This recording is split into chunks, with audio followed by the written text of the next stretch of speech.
Here we are with Janet Fielding, aka Tegan, from Doctor Who, a companion for the Fourth Doctor on his very last story. Yes. And then you joined number 5, Peter Davison. Yes. How did you get into this role, Janet? They were looking for an Australian to play an Australian, and I am an Australian. Was you in Australia when they asked you, or you was already in this country, or? I came over for 3 months, and then 3 years later I was still here. Oh, right. So, and then you stayed because obviously you got the Doctor Who role, I guess. yeah. Ah, right. Yeah. So obviously you saw you was in the last story, Tom Baker's. Yes, that's right. Now, obviously that was a transition. Yes. So obviously you coming in at such a late point there of Tom Baker. How was that on set, like for you and for the rest of the cast? Well, I think Tom had already left in a way. He wasn't trying to build lots of relationships with us, as it were, and I could understand that. And I was also the first companion, I think, that he hadn't had a hand in casting. So that was, that would have added to that sense of it. And he was ready to move on, Go, yeah. So obviously, when we get the amazing, of course, Peter Davison. The amazing Peter Davison. Which obviously you spent 90% of your time with. Yep. Now, the interesting thing about Peter Davison is I had not seen All Creatures Great and Small because I'd been working in the theatre. And these women that I knew were like so thrilled that I was going to get to work with Tristan. Oh, yeah, You was really? like Tristan Who? Yeah. Not Doctor Who, Tristan Who, yeah. Yeah, Tristan Who, yeah. And so, yeah. So when you obviously got that role, obviously, so you went on to obviously Doctor Who.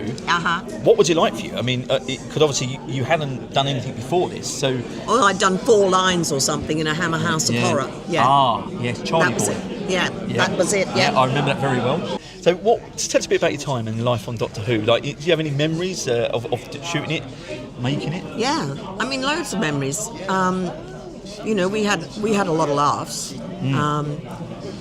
We had amazing guest casts. I mean, people like Beryl Reid. They were big names. Isla Blair. She was a big, people like that. Leslie Dunlop. Anyway, it was a lovely job. It was a really lovely job. And then the whole fan thing started taking off as I was doing the show. Yeah. And John was very keen to improve the interaction with the fans, and he was ahead of his time on that respect. Yeah. Very much so. Because obviously Tegan, a very big companion. Everyone knows Tegan, right? Like everyone, it's a big name. Yeah, is it? Oh, thank you. It is. Yeah. I mean, but you obviously was with Turlo, of course. Yeah. Which was a very interesting story in itself. And obviously, you was with Adric as well. Yeah. And that was obviously a sad bow out when he went in Earthshock. Yeah. Kind of thing. So, I mean. But Nissa, Nissa, of course. Sarah Sutton, lovely. Sarah Sutton, lovely actress. So when, obviously, because you outsaw virtually all of these, didn't you, really? Yeah, I mean, I did. So seeing him go, how was that like? I mean, it must have been quite sad for you to see all the other companions, and you're still there kind of thing. I was really sad to see Sarah go. Mark was still there when I left. Was he still there? Was he still there? Yeah. Oh, yes, because he joined Perry, didn't he? Yes, of course he did, yes.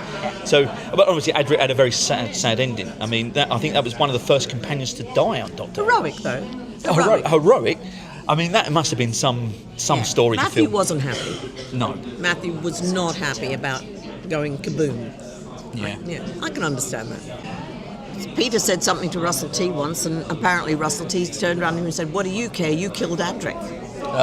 There you go, yeah. Well, yeah, it was the Fifth Doctor's fault, really, ideally, yeah. So, but see, the Fifth Doctor had already killed, was responsible for killing my aunt, my beloved aunt. Exactly.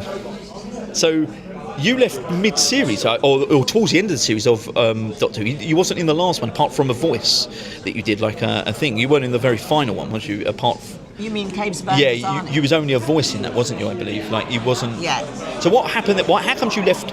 I ended up because Peter was leaving.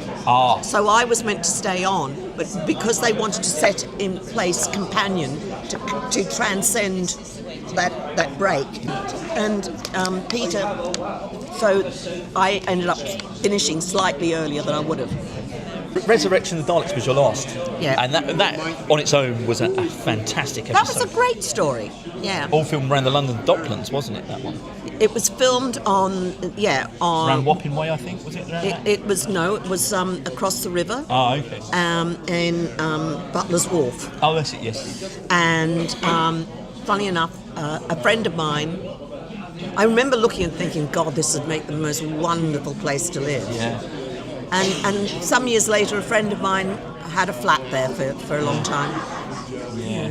It's a lovely place. And then obviously you left Doctor Who, and then you came back many years later. Yeah, but what did you do in the middle of that? I mean, what was you doing after Doctor Who? Did you have anywhere to go? Anything to do? I did a series for Central called Murphy's Mob, and I did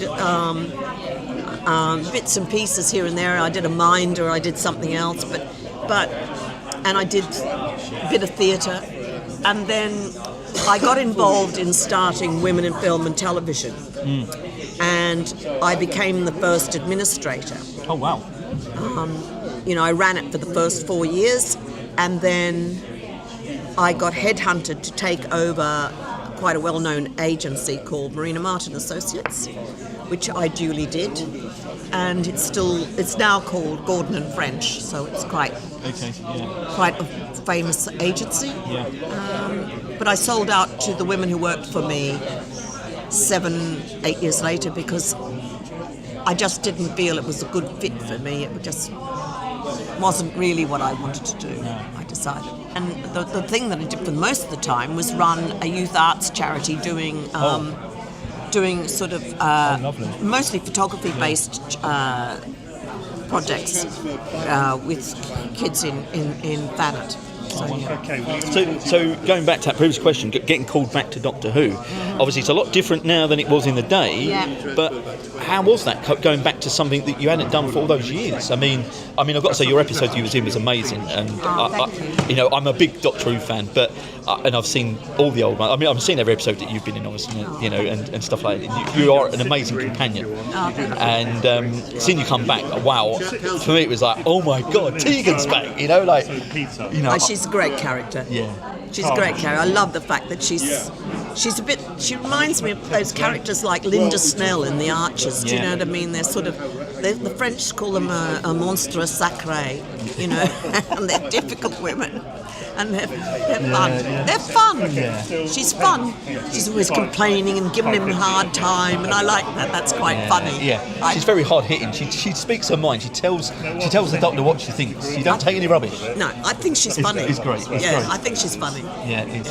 And will we see you come back to Doctor Who? Do you think in the future? Who knows, darling? Who knows? Who knows? Who knows? It'd be great, I tell you. But it's been lovely speaking to you, Janet. Thank you very much for your time. You're welcome. Thank you. Thank you.